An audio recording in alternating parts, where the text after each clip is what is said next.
मैं ज्ञान और पाठ्यक्रम पार्ट सेकंड पढ़ा रही हूँ। कल हमने ज्ञान और पाठ्यक्रम में जैसे ज्ञान के अर्थ के बारे में, ज्ञान क्या है ये जाना था। सबसे पहले तो हमने जाना था ज्ञान क्या है। थोड़ा सा और बता देती हूँ। जैसे हमने कल पार्ट 1 में ज्ञान क्या है पढ़ा था, जिसमें हमने पढ़ा था कि ज्ञान ऐसे विचारों का समूह है, ज्ञान ऐसे विचारों का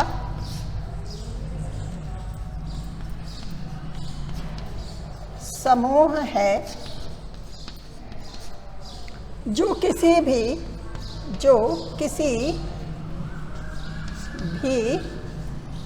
विषय वस्तु या चिंतन भी कह सकते हैं, किसी भी विषय वस्तु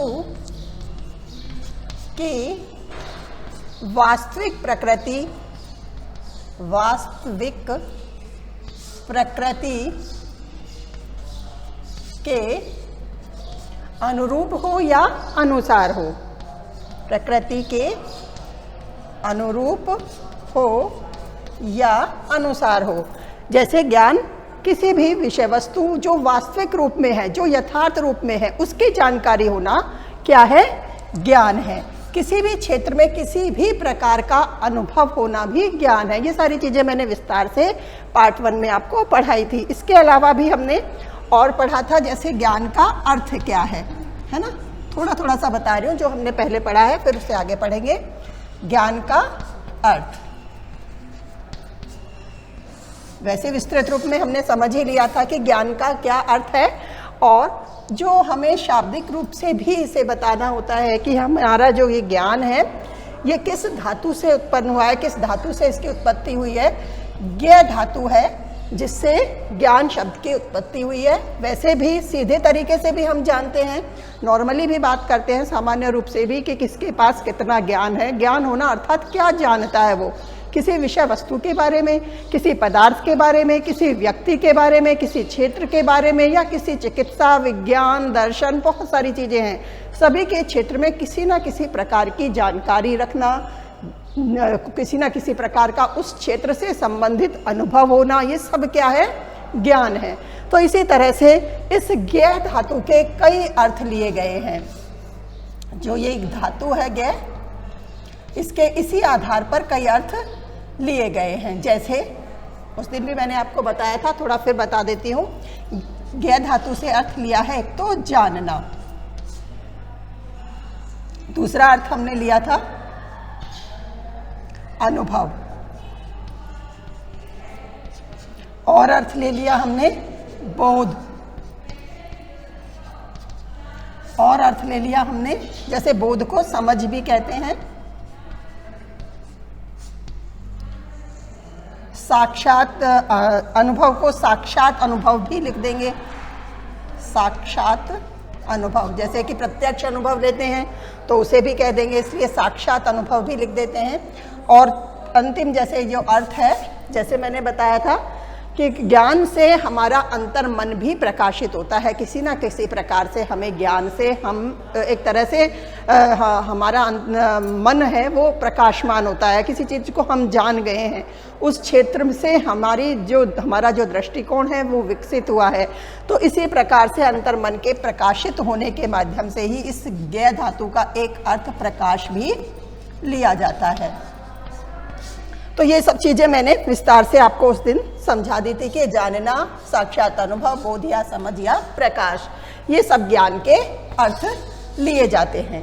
ठीक है, ये यहाँ तक हो गया था। अब इसके बाद हम आगे पढ़ेंगे ज्ञान की अवधारणा। ये मैं साफ कर देती हूँ।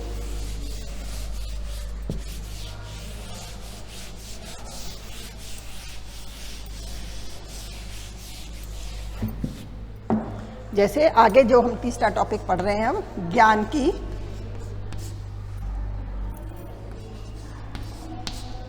अवधारणा।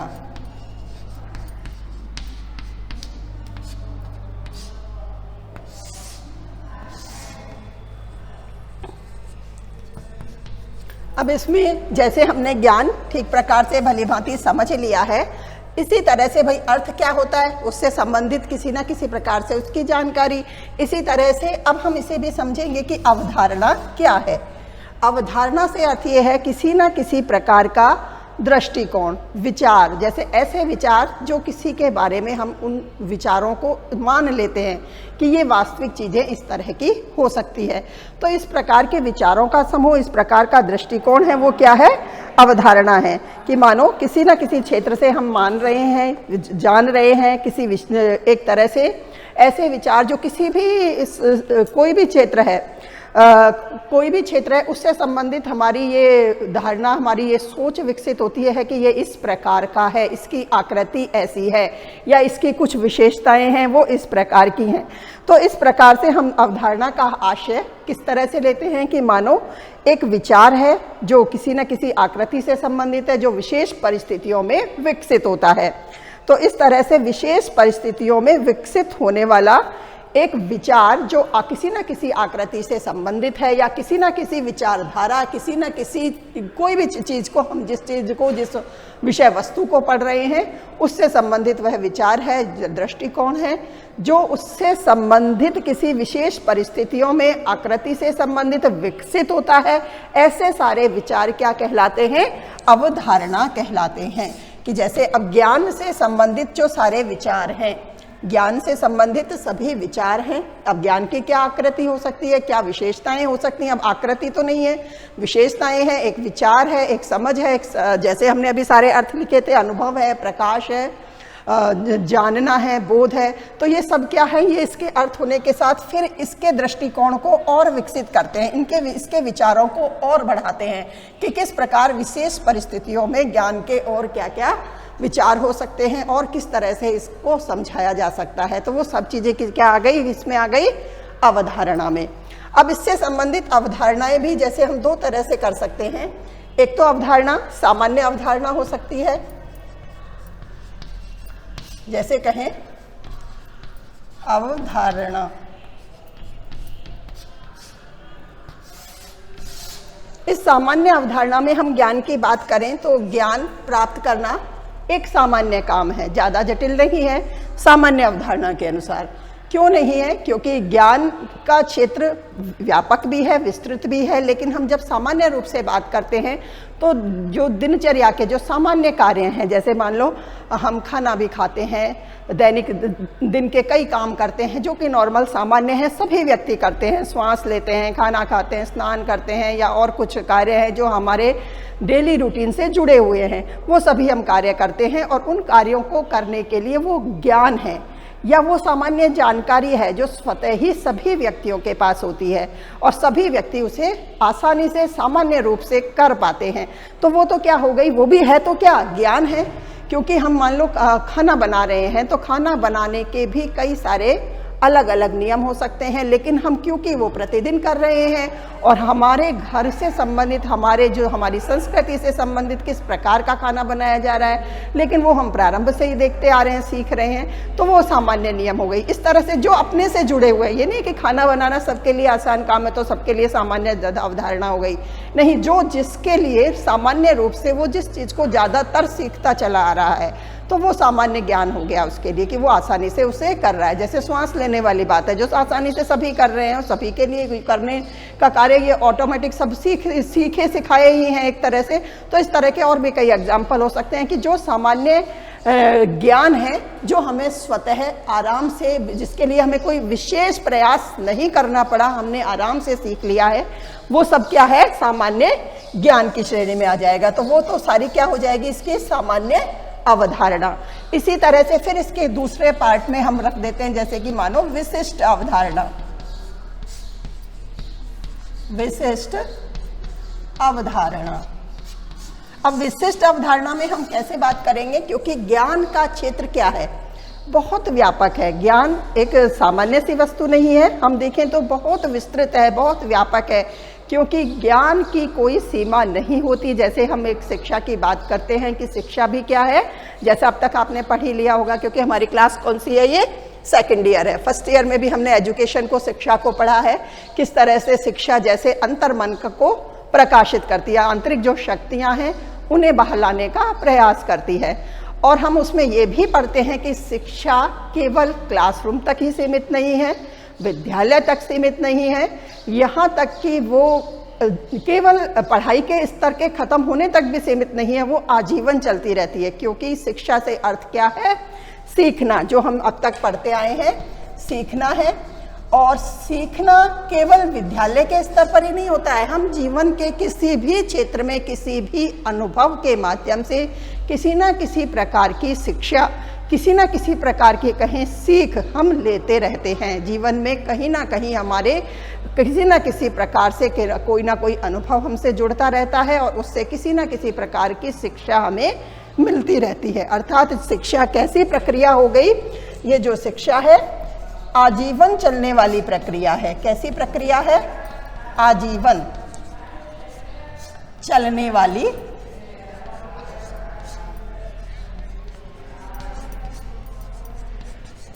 प्रक्रिया है ना, आजीवन चलने वाली प्रक्रिया है। ठीक इसी तरह से ज्ञान है, वो भी जानना और सीखना से जुड़ा हुआ है, अनुभव से जुड़ा हुआ है। जैसे हमने पहले इसके अर्थ और क्या है उसमें हमने इसको पढ़ा था।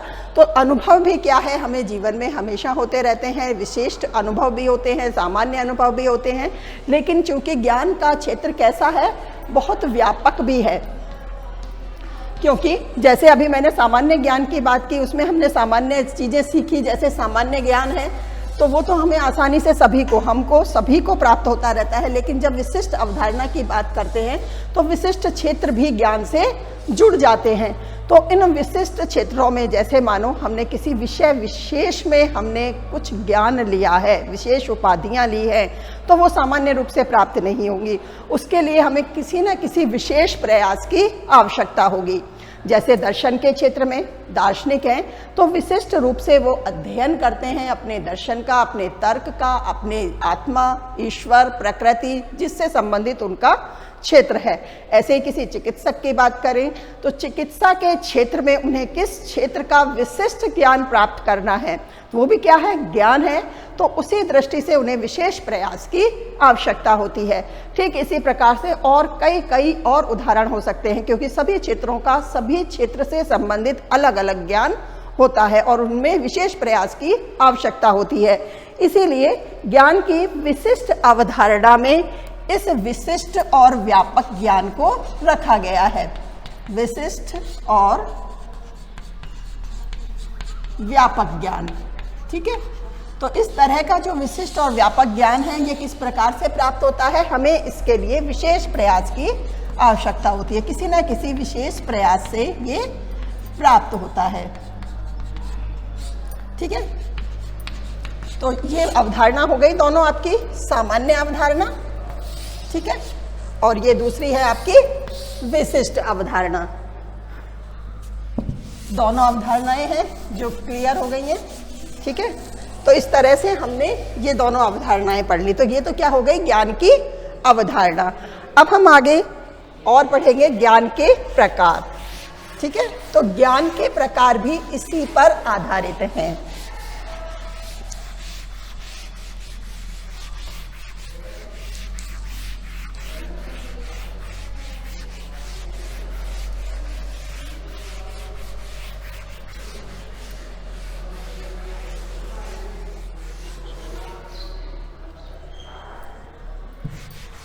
थोड़ा सा साफ कर लेते हैं। हाँ, देखिए ज्ञान के प्रकार। देखो 3 टॉपिक हम पढ़ चुके हैं। ज्ञान क्या है, शॉर्ट में इधर थोड़ा सा लिख देती हूँ, ध्यान रहेगा। जैसे ज्ञान क्या है, दूसरा ज्ञान का अर्थ,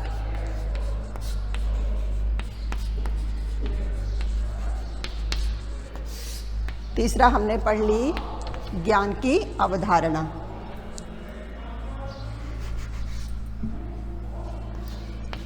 ज्ञान की अवधारणा, है ना।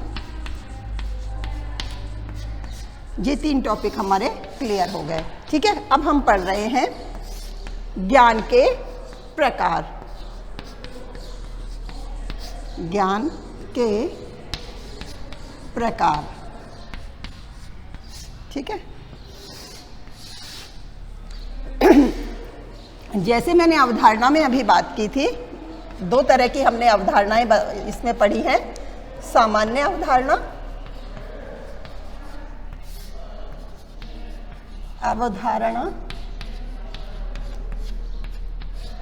और विशिष्ट अवधारणा।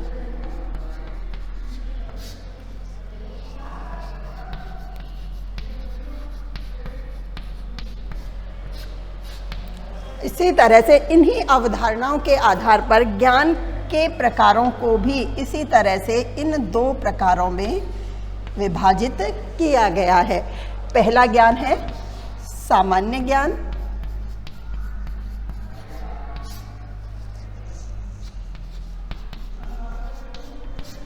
और दूसरा ज्ञान है विशिष्ट ज्ञान।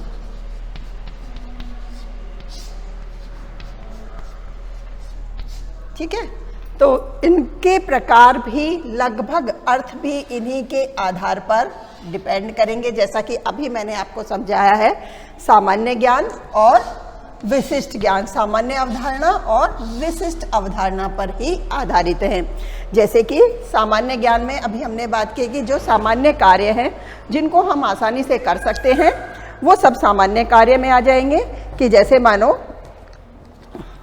हम प्रतिदिन के जो भी कार्य करते हैं, किसी भी भौतिक वस्तुओं का ज्ञान जो हमें है, किन्हीं भी चीज़ों को जो प्रत्यक्ष रूप से हम उन्हें देख सकते हैं, कर सकते हैं, ये सारे ज्ञान किस प्रकार के हैं? सामान्य ज्ञान है। जैसे हमने किसी चीज़ को देखा कि ये मानो कुर्सी है, ये टेबल है, ये पंखा है, ये हमारी जानकारी में है, तो ये सामान्य जानकारी है, क्योंकि ये दिनचर्या में, डेली में, प्रतिदिन में हमारे काम आने वाली वस्तुएं हैं। तो इस प्रकार से और भी कई सारी चीज़ें हो सकती हैं, तो जो सरल होती हैं, सामान्य रूप से, स्वाभाविक रूप से ही हमारे जीवन में हमें सीखने के लिए या सीखने का कोई प्रयास नहीं करना पड़ता, हम सीख जाते हैं। वो सारी चीज़ें किसमें, वो सारे ज्ञान को हम किस में रख देंगे? सामान्य ज्ञान में। ठीक है, इसी तरह से अब विशिष्ट ज्ञान की बात करें कि जैसे इस ज्ञान में मानो इस तरह के ज्ञान को हम सम्मिलित करते हैं जिस तरह के ज्ञान को प्राप्त करने के लिए किसी न किसी विशिष्ट प्रयास की आवश्यकता होती है। और उदाहरण जैसे दर्शन के क्षेत्र में, चिकित्सा के क्षेत्र में या किसी विषय विशेष के क्षेत्र में हमने पढ़ाई है, समझाया भी है। और आत्मा के क्षेत्र में जैसे दर्शन, जो दार्शनिक लोग होते हैं, किस प्रकार ईश्वर और आत्मा के संबंध को किस तरह से स्पष्ट करते हैं, किस प्रकार से उसमें अपनी खोजबीन अपने प्रयासों से करते हैं। या जो साधक लोग होते हैं, किस प्रकार आध्यात्मिक ज्ञान को आध्यात्मिक साधना से प्राप्त करते हैं।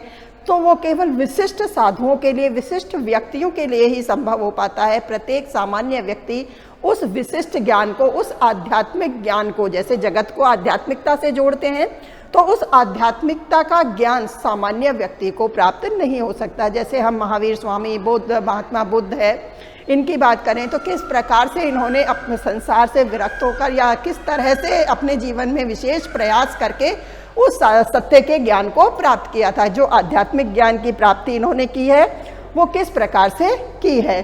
तो इस तरह से हम कह सकते हैं इन्हें प्राप्त करने के लिए कोई विशेष प्रयास की आवश्यकता नहीं होती, कोई कार्य कठिन नहीं होता। लेकिन विशिष्ट ज्ञान प्राप्त करने के लिए हमें कठिन मेहनत करनी पड़ती है। यह कार्य कोई सरल और नहीं है, एक तरह से कहें कठिन है, दुष्कर है, सभी नहीं कर सकते। किसी विशेष प्रयास वाले व्यक्ति ही इसे प्राप्त कर सकते हैं। अब ठीक है, दोनों चीज़ें क्लियर हो गई, सामान्य ज्ञान और विशिष्ट ज्ञान। अब यदि हमें इनमें अंतर लिखना पड़े तो कुछ अंतर भी मैं आपको बता देती हूँ सामान्य ज्ञान और विशिष्ट ज्ञान में। ठीक है, ये सब अब मैं मिटा देती हूँ, है ना।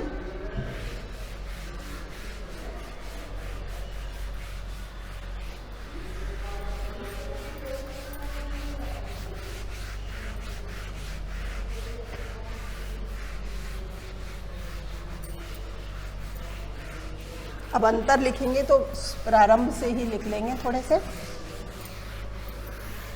हम 2 कॉलम बना लेते हैं, आराम से लिख सकेंगे। जिससे पहले तो हेडिंग डाल लेंगे सामान्य ज्ञान और विशिष्ट ज्ञान में अंतर। विशिष्ट ज्ञान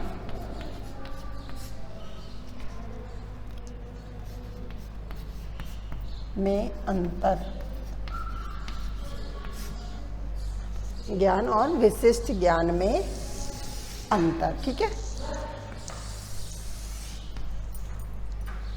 पहला लिख लेंगे इसमें हम सामान्य ज्ञान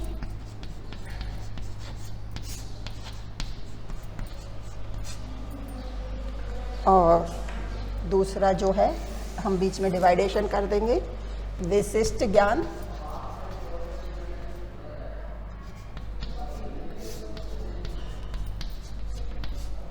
और फिर और डिवाइडेशन कर देंगे इसका इस तरह से।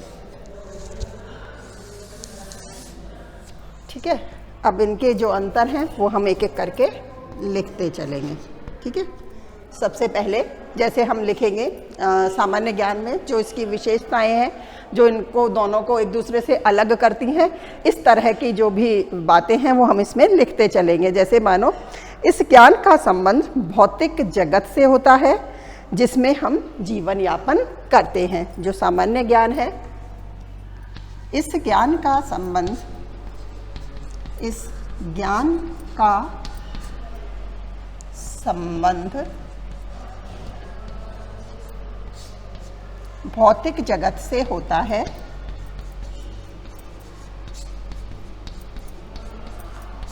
जगत से होता है जिसमें हम जीवन यापन करते हैं, जिसमें हम जीवन यापन करते हैं। दूसरा इसमें लिखेंगे हम, इस ज्ञान का संबंध आध्यात्मिक जगत से होता है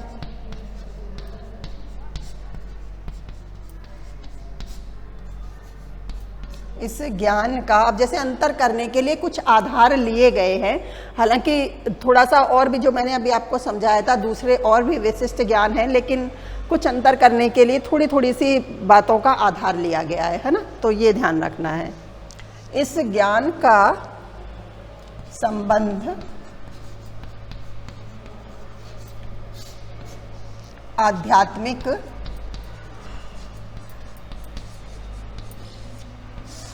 जगत से होता है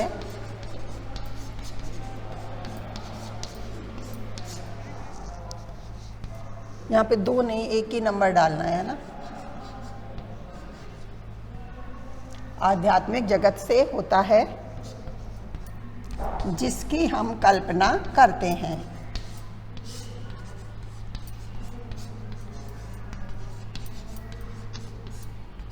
जिसकी हम कल्पना करते हैं। ठीक है,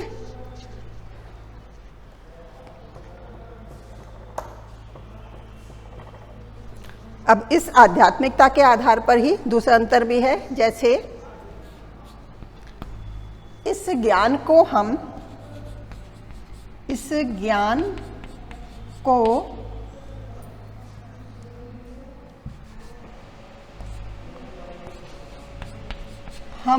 प्रत्यक्ष इंद्रियों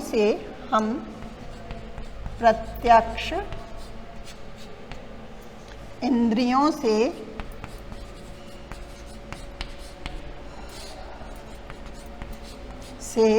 देख सकते हैं।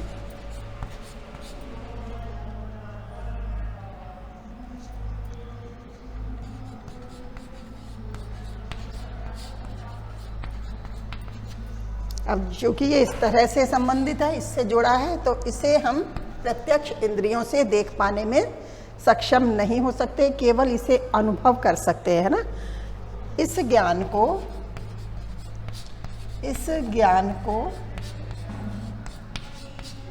हम आँखों से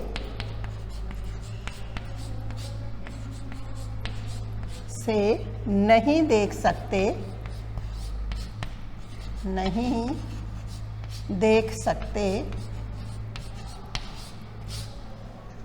इस ज्ञान को हम आँखों से नहीं देख सकते, लेकिन अनुभव कर सकते हैं, लेकिन अनुभव कर सकते हैं।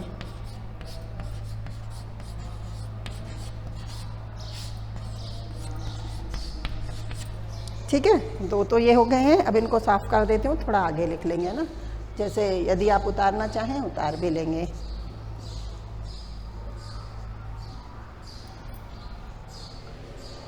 यहीं से मिटा देती हूँ ना, तीसरा लिख देंगे फिर।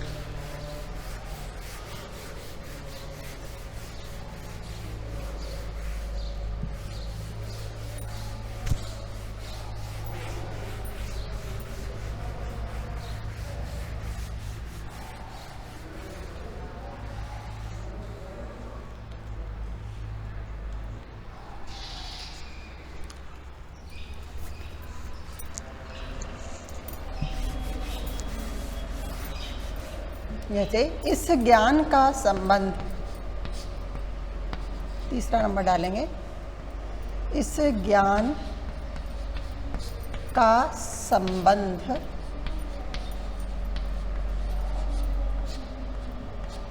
लौकिक जगत से होता है,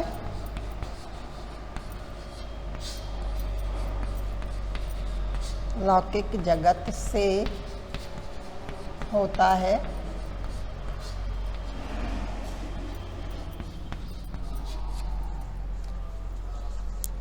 और इस ज्ञान का संबंध किससे होगा? इस ज्ञान का संबंध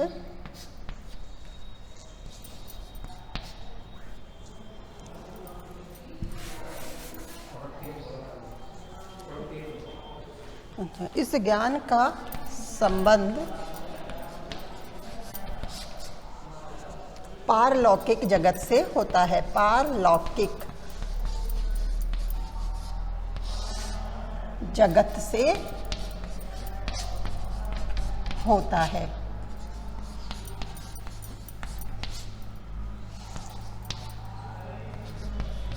पारलौकिक जगत से होता है। जैसे इसमें थोड़े सी इस बात को ध्यान रखना है कि अंतर करने के लिए हमने इन चीज़ों को भी बताया है। जैसे मैंने अवधारणा में थोड़ा सा बताया था, विशिष्ट ज्ञान में विशिष्ट ज्ञान से संबंधित और भी कई क्षेत्र बताए थे, लेकिन अंतर करने के लिए एक आध्यात्मिकता को आधार लेकर ये चीज़ें बताई गई है कि जैसे आध्यात्मिकता के क्षेत्र की हम बात करते हैं तो आध्यात्मिकता का संबंध लौकिक जगत से न होकर पारलौकिक जगत से होता है, जो कि संसार से परे है। हम इसमें ये भी लिख सकते हैं, जो कि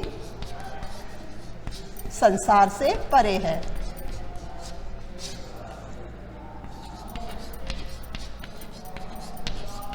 परे है। हो गया, खत्म।